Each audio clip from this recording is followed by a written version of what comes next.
تحریک لبیک پاکستان کے امیر سعد حسین رضوی گرفتار، مختلف شہروں میں گرفتاری کے خلاف احتجاج جاری۔ اطلاعات کے مطابق تحریک لبیک پاکستان کے امیر سعد حسین رضوی کو قانون نافذ کرنے والے اداروں نے لاہور میں گرفتار کر لیا۔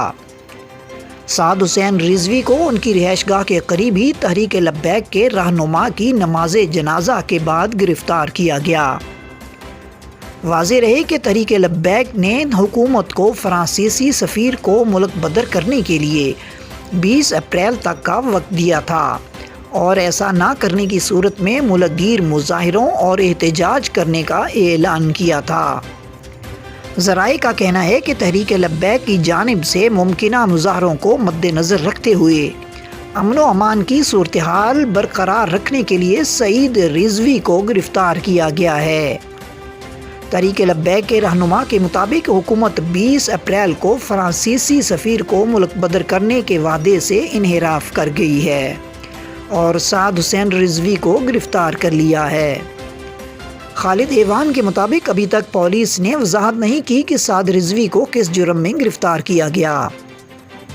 خیال رہے کہ اس سے پہلے سعد حسین رضوی نے اعلان کیا تھا کہ حکومت نے فرانسیسی سفیر کے حوالے سے ان وعدوں سے انحراف کیا ہے، جس میں کہا گیا تھا کہ پاکستان فرانس سے تعلقات کا ازسر نو جائزہ لے گا۔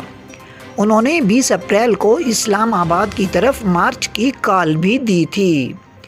سعد رضوی کی گرفتاری کے حوالے سے ان کی جماعت کی جانب سے کچھ ویڈیوز شیئر کی جا رہی ہیں، جس میں دیکھا جا سکتا ہے کہ ان کو گاڑی سے نکال کر پولیس وین میں بٹھایا جا رہا ہے، جبکہ ارد گرد پولیس کی بھاری نفری موجود ہے۔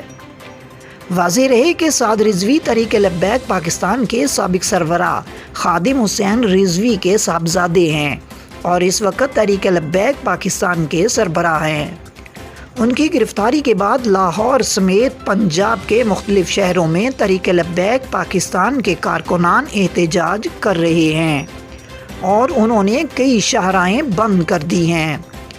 ترجمان موٹر وے پولیس کے مطابق لاہور سے موٹر وے چڑھنے والے 4 راستے احتجاج کے باعث بند ہیں، جبکہ لاہور شہر کے اندر بھی بڑی سڑکیں بند ہونے کی وجہ سے متعدد علاقوں میں ٹریفک جام ہے اور لوگوں کو دشواری کا سامنا ہے۔